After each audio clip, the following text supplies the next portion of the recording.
Naglabas na ang Pag-asa ng listahan ng magiging pangalan ng mga darating na bagyo sa 2026. Nakasama kaya ang pangalan mo?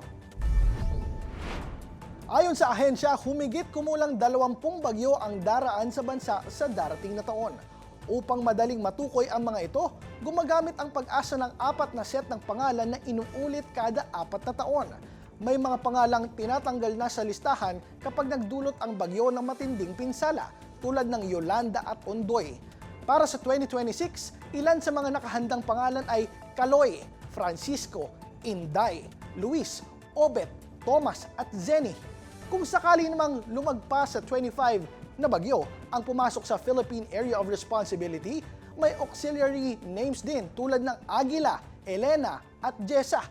Patuloy ang paalala ng ahensya na manatiling alerto at handa sa posibleng epekto ng mga bagyo at iba pang kalamidad.